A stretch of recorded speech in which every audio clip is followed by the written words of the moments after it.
This is the PUMA FAST-R 2, the latest and greatest racer from the German brand.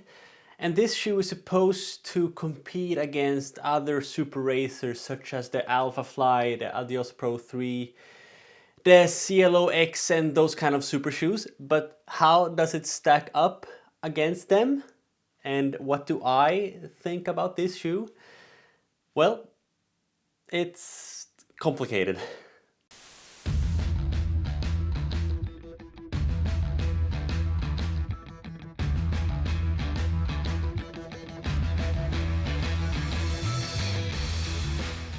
My initial impressions were great actually. I had high hopes for this shoe and I was expecting something amazing, something that would almost make me long and look forward to racing.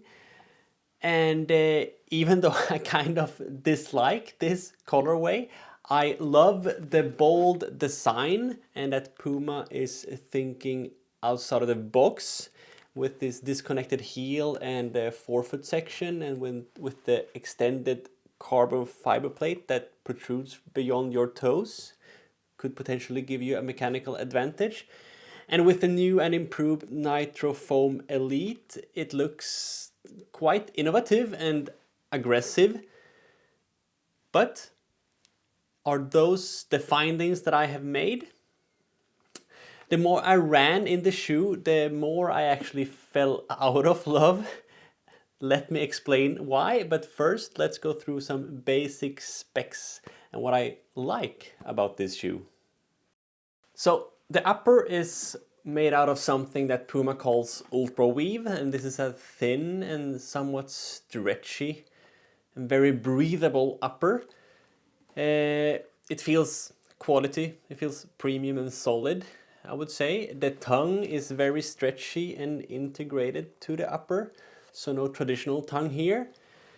You get a nice lockdown, or at least I do, and you have a small amount of padding here in the heel section. And I have recently had issues with my heel. I've had some kind of inflammation and I still get some discomfort and pain from some shoes, but I feel that this shoe doesn't give me that at all. So it's a super comfortable shoe for me, at least.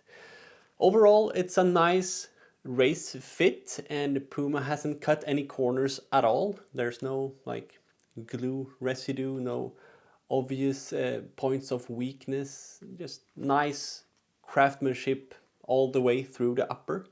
One of the best uppers that I have tried in recent, actually, at least for racing shoes. The fit, however, this is more of a hit or miss depending on the shape of your foot. If you have narrow feet, you probably feel as if this shoe is tailor-made for you. But for me, I have normal width. I feel as if the toe box is a bit tight. They could have made it a bit more spacious, more anatomically accurate, as something that Topo, how they shape their toe boxes. I would have preferred that.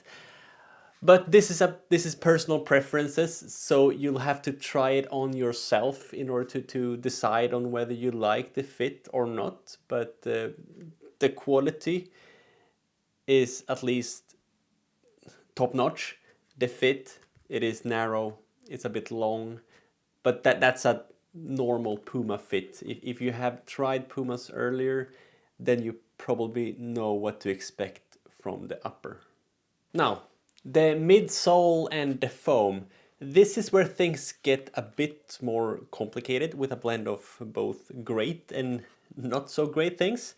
But first, the stack in the heel is 40 millimeters and has a drop of 8 millimeters, giving you 32 millimeters up front. The foam is called Nitro Foam Elite, and it, in my opinion, deserves this elite moniker, at least when it comes to energy return and rebound. Because in my measurements, in my steel ball drop test experiment, it gives you around 55 to 60% energy return, which is on par or slightly better than other premium foams that I have tested. I haven't tested them all, but at least if we compare with, for instance, Lightstrike Pro from the Adios Pro 3, this foam here performs slightly better. It has slightly higher rebound, and together with being quite soft and squishy, you really get a quite bouncy and springy foam. It's comfortable and lively. So some sources say that this is a proprietary PIBA blend, but other sources claim it's an aliphatic TPU. And I lead towards believing the latter, because that it's a aliphatic TPU, because it feels a bit different than what I'm used to. But regardless, this version of the Nitro Foam Elite is supposed to make the midsole a bit more durable. But also, the decision of going with this foam comes with quite a high cost, on my opinion, but I'll touch on that more in a bit. So let's talk about the ride. On the surface, with design features like the split heel and forefoot and the extended fiber plate, you'd expect a ride that's both, responsive, aggressive, and propulsive. In theory, these elements should work together to provide a dynamic transition from landing to toe off. But the reality, at least for me, is somewhat different, because rather than being this dynamic, responsive experience, it feels unexpectedly passive at times. It requires quite significant push in pace to really activate the carbon fiber plate, and it's not what I expected for something, at least for long distance racing, where conservation of energy is important. Instead of feeling that I'm actively propelled forward, it feels like I'm almost working against the shoe at times. The ride for me is quite flat, and this is especially noticeable for my race paces for half to full marathons, which is at the moment around 320 to 330 per kilometer. But bear in mind, I'm a midfoot striker, so your experiences may differ, but I feel that there is some lack of aggressiveness in the geometry of the shoe. And this is especially noticeable when switching back and forth with other racing shoes. One situation that etched into my mind quite significantly was the day before the Barcelona half marathon. The weeks before the race, I almost ran every single session in this shoe and hoping that the shoe would grow on me.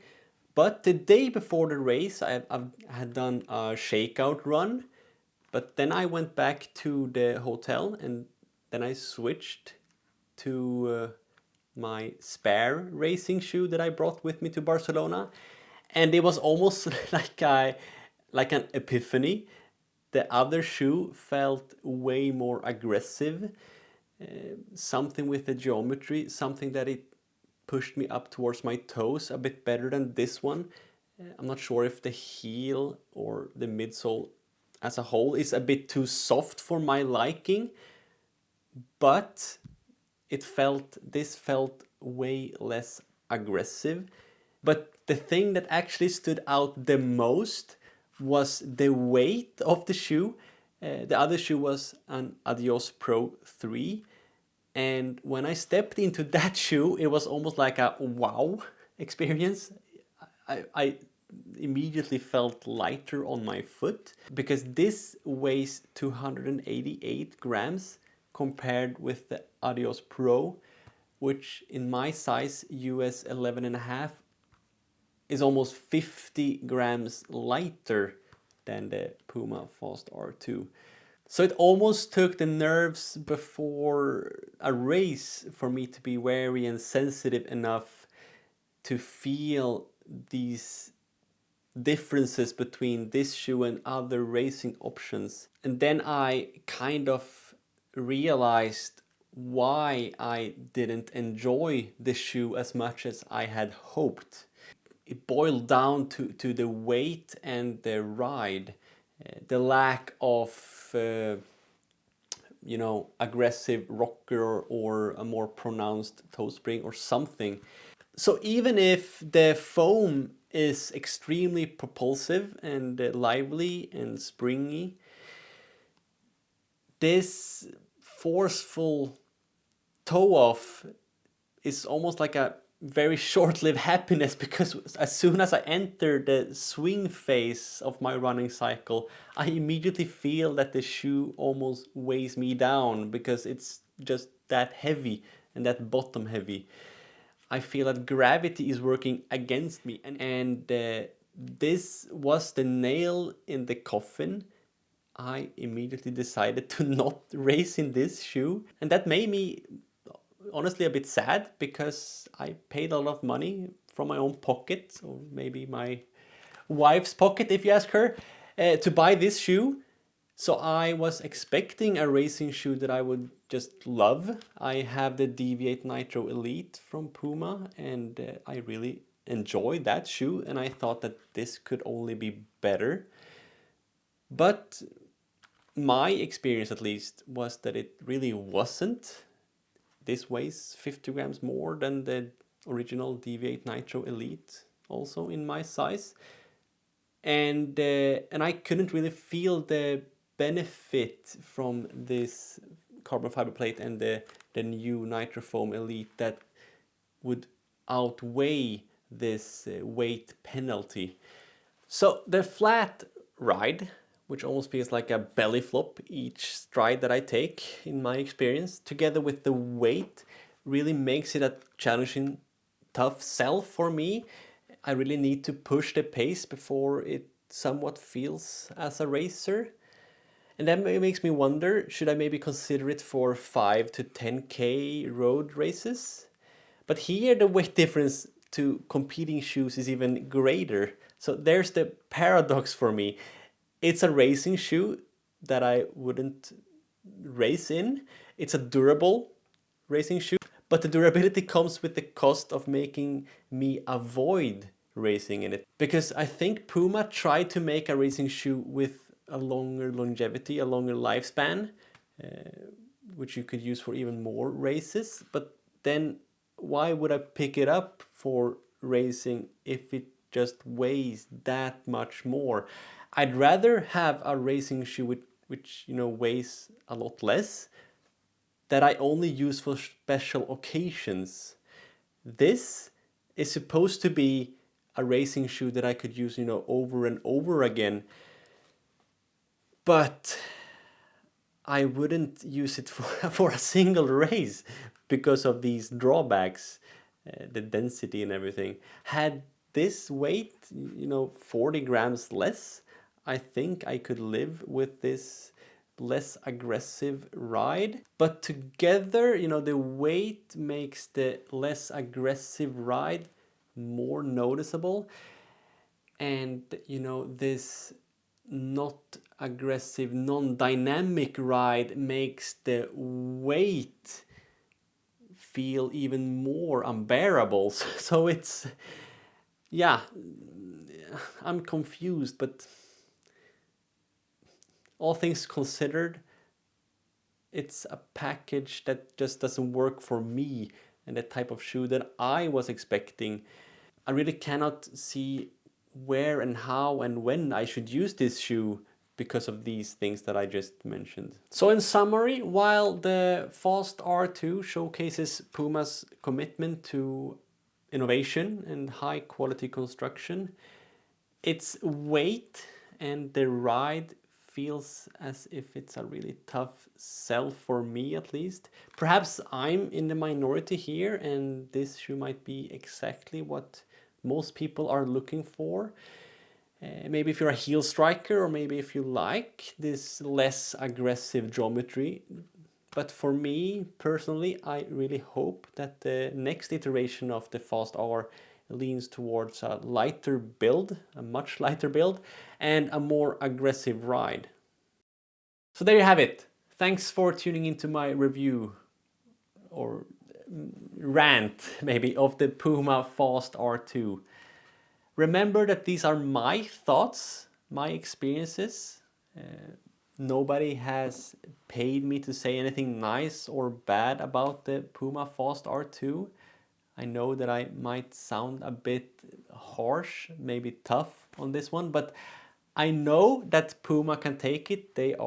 I know that they are thinking outside of the box. They are really doing their best, and they are doing a great job.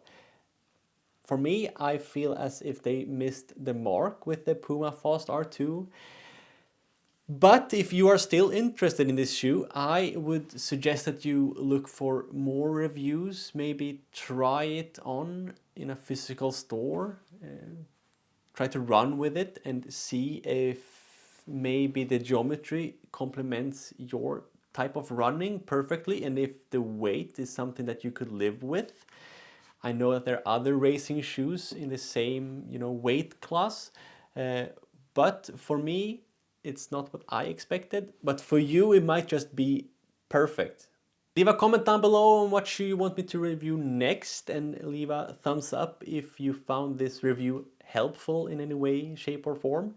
And if you'd like to subscribe for more videos like this, it would be greatly appreciated. But that's it for now. Keep running, keep lacing up, and I'll see you on the next one.